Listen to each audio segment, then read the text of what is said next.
Hello, welcome to Module 1, Why People Buy. This question has been asked over the years, over the decades, since man started buying and selling. Why do people buy?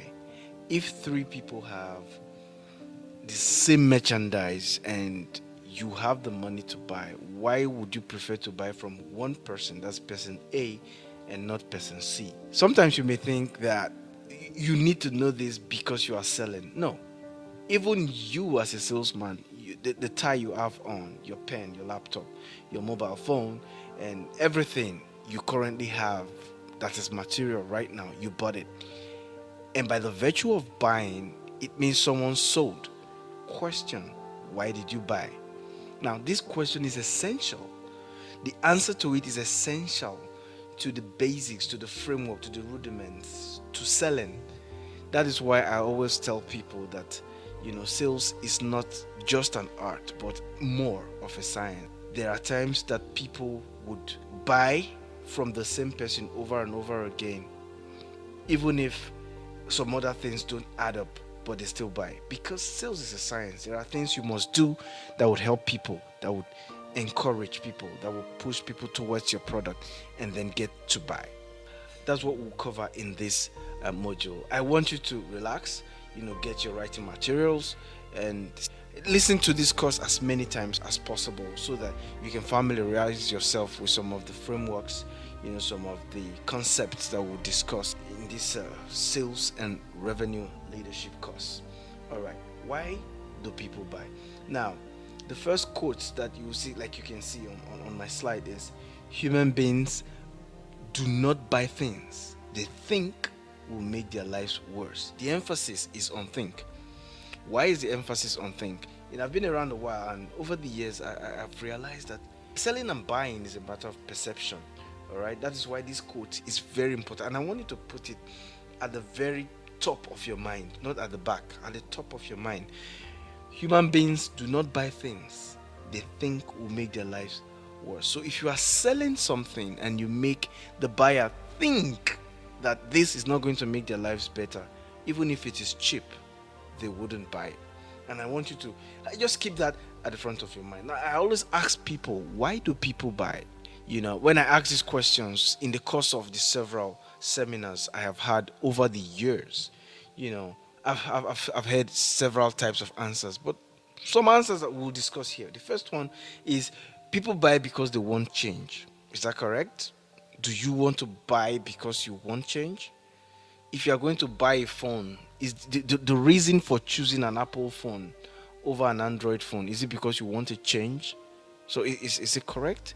If someone is going to buy real estate from you, probably, let's say, land around somewhere in Lagos, let's say the axis that has the free trade zone, as at the time of this course, is someone going to buy from your company and from you as a sales executive? Why would the person buy from you? Is it because they want to change from the company that they've bought from before, or like, what exactly is that? That's the key. So change may not really be the answer, because people don't want to buy because they want change. They want to buy from you. They want to buy that thing from your company, from you, that product, for several reasons. And in my next slide, I have highlighted these reasons, to answer the question, why do people buy? I have been able to trace the reasons people buy to three things. People buy because they trust, because they connect, because they believe in three things. So they can buy from you because they trust, or they connect, or they believe. I need you to take note of that. Now, people buy because they trust you 100%, because they trust your product 100%, and because they trust your company 100%. When I say your company, I'm talking about your brand. Now, this course, like I said earlier, is focused on the real estate sector. Now, because of that, all the examples I would use in this module and the rest of the modules will be real estate. just to make sure I'm driving the points home in a very practical manner. All right. Now, when people trust you, your product, and your company, or when they connect with you, your product, your company, or they believe in you, your product, and your company, then they buy. Now, beyond trusting, or connecting or believing in you, your product, and your company, there are two additional components that make people buy, which is the logical certainty and the emotional certainty. For the logical certainty, it's very simple. It's just, the ability for you to help them see the features, see how the features you are trying to sell to them correspond with a need, in their life or in their business or about their status, so some level of connection, so relationship with something they value themselves.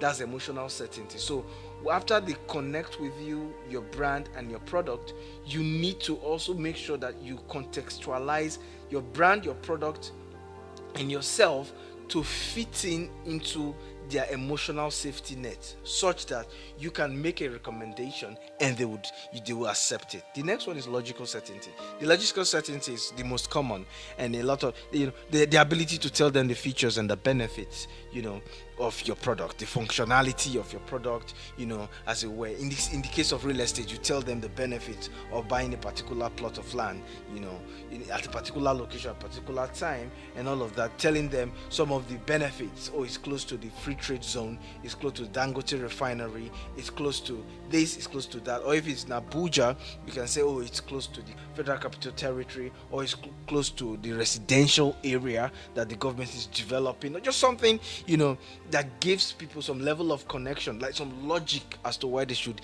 release money, which is value, to in exchange for the value you are giving to them, which is land, house, or any real estate, as the case may be.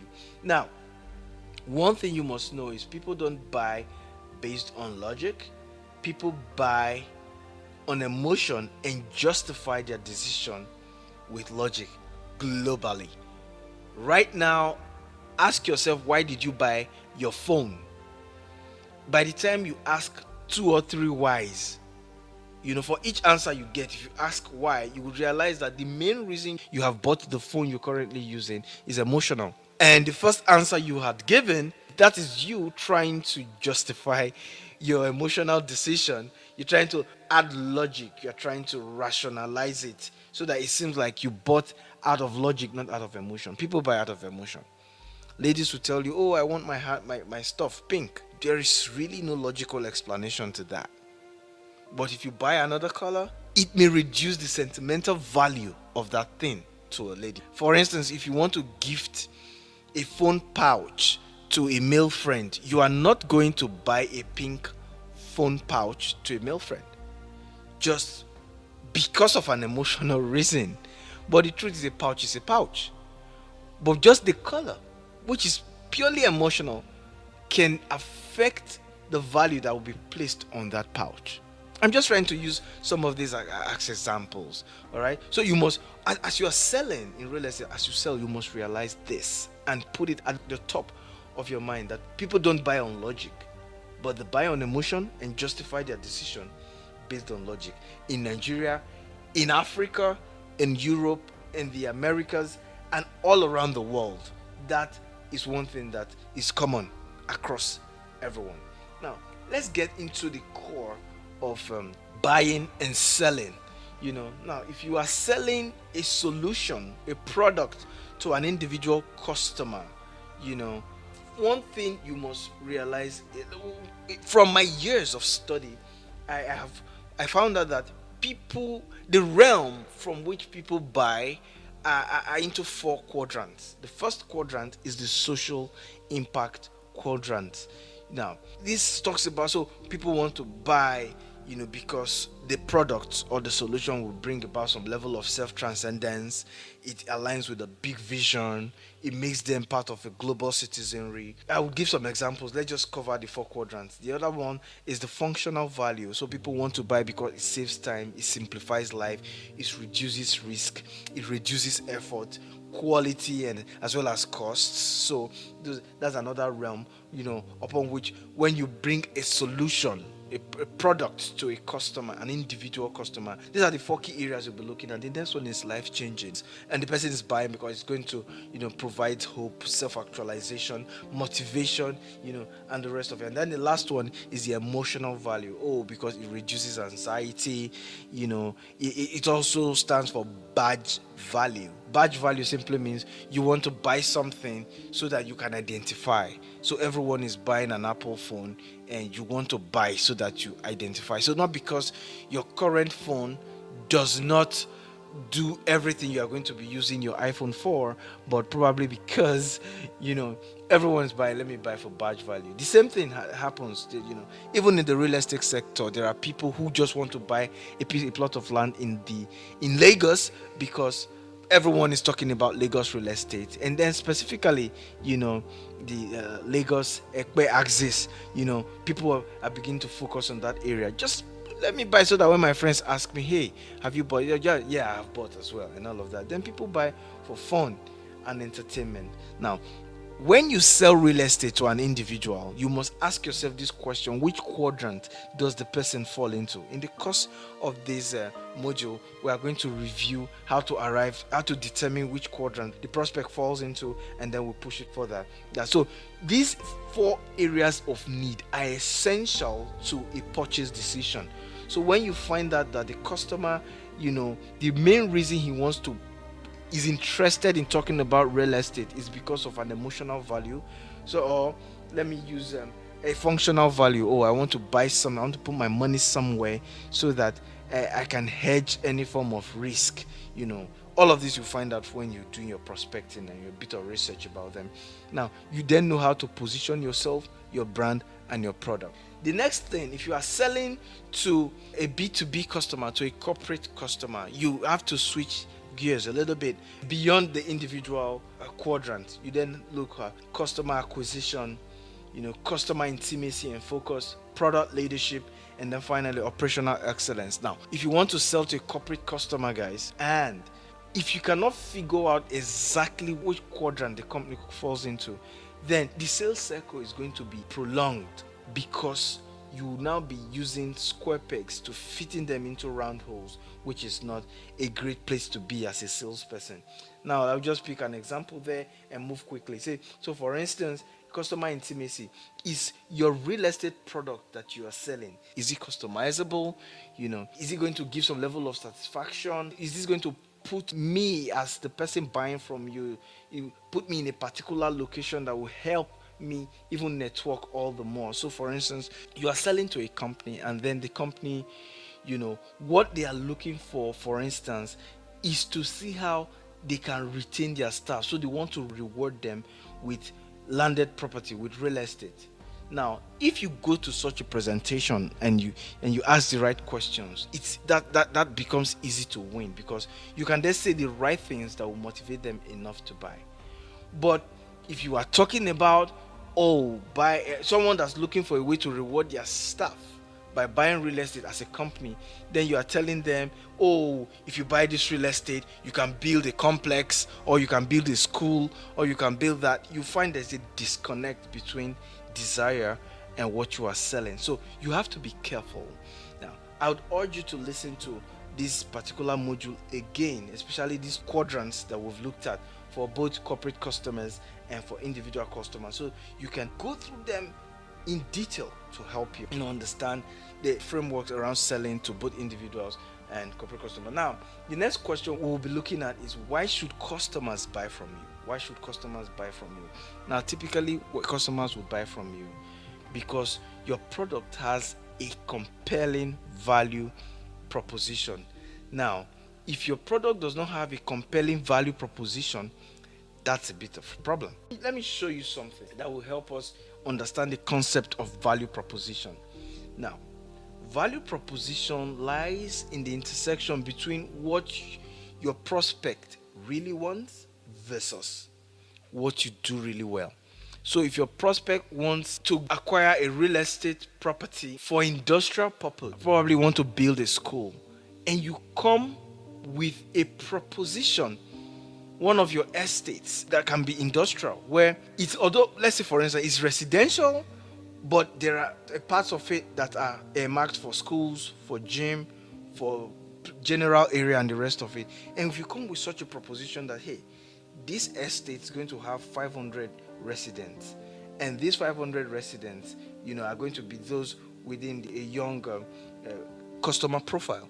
Now, by the time you see that and put the numbers together, you realize you can then tell the person that, hey, if you buy this particular plot of land I want to sell to you right now, because you are going to have immediate customers of about 500 households, and then you tell them about the surrounding neighborhood. If there are other estates there, you say, okay, and then there are about 3, 4, 5 estates around.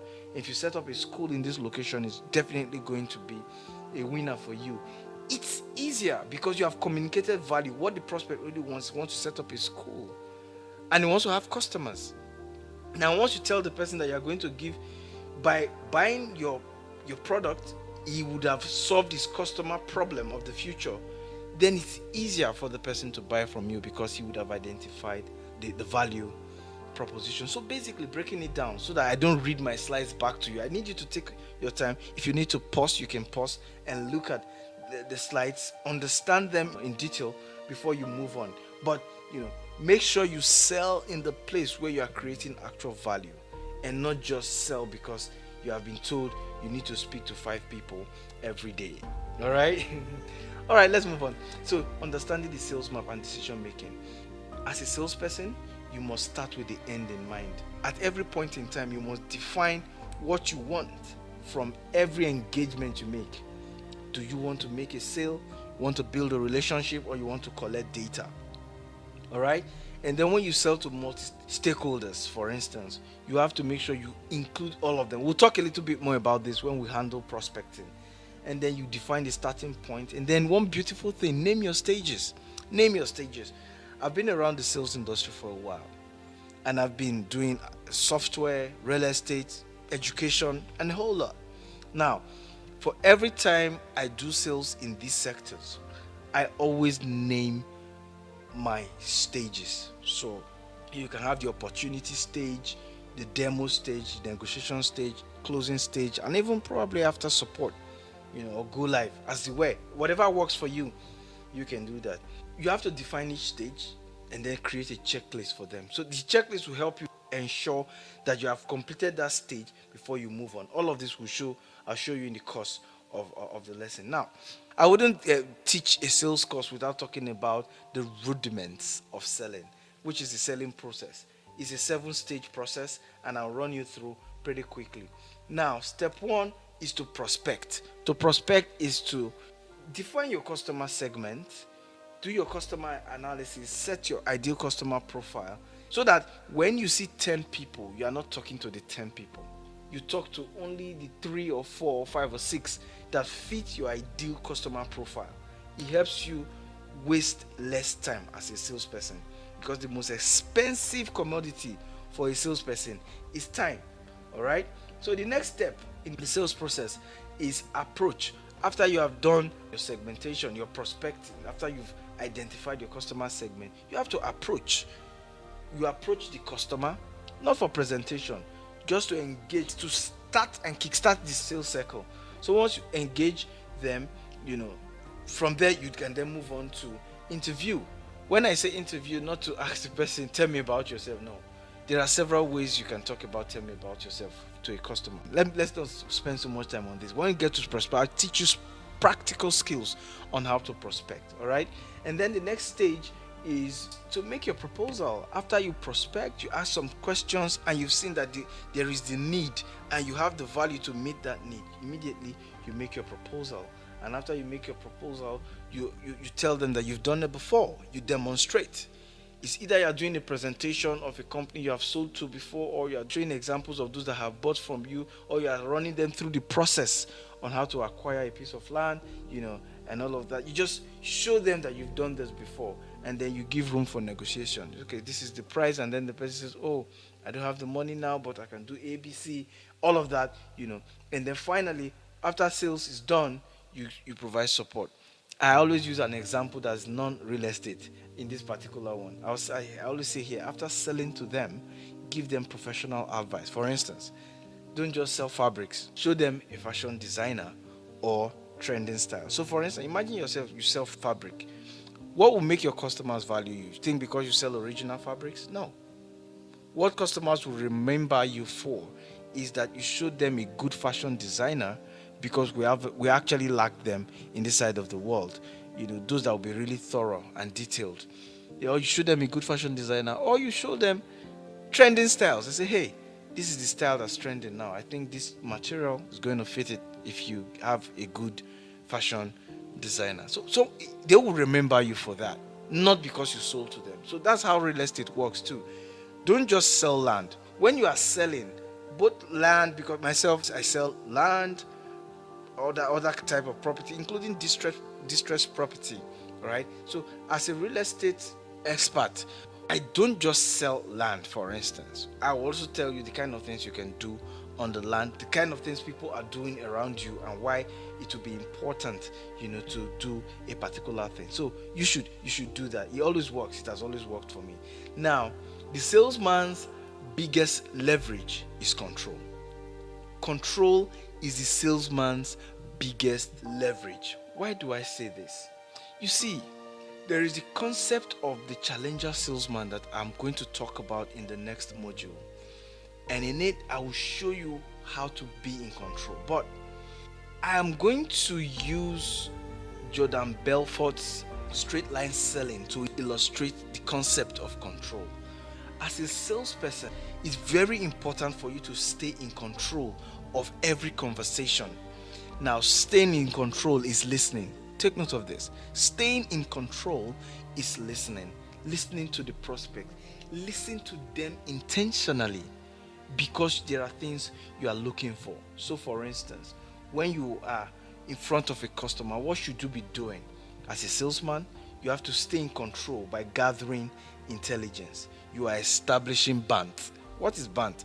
B stands for budget, A stands for authority, N stands for need, and T stands for timeline. Usually there is an E, all right, that's added to this. So it's BANT E, which is eligibility. After you've established BANT, you have to also establish if the person is eligible, if the prospect is eligible for what you are selling. The next thing a salesman should be doing in a sales call is to decipher core beliefs of the prospect.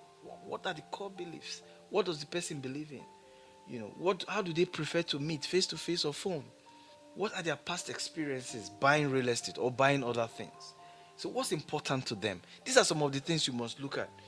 How do they like to spend and all of that? Why are they investing in real estate? Now, in module 2 of this course, there are about 20 questions you can ask to stay in control. You can ask, to get enough details from a customer, and I put them there for you.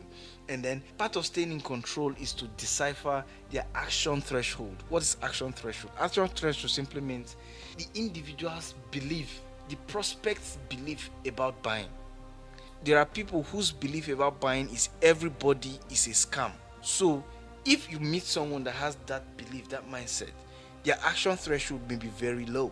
So it's left for you as a salesperson to beef it up a little bit, so that you can bring them to a point of emotional and logical certainty for them to buy. The other thing that I'll talk about too in remaining in control is to measure the buyer's pain threshold. What would make this person make the decision?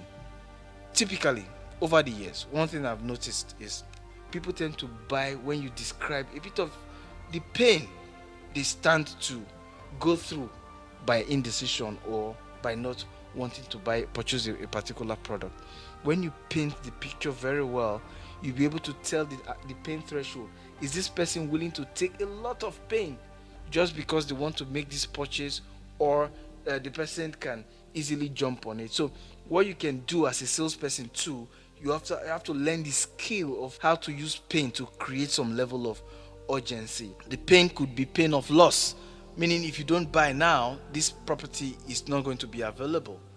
It could also be, if you don't make any commitment now, the prices would go up in 3 months.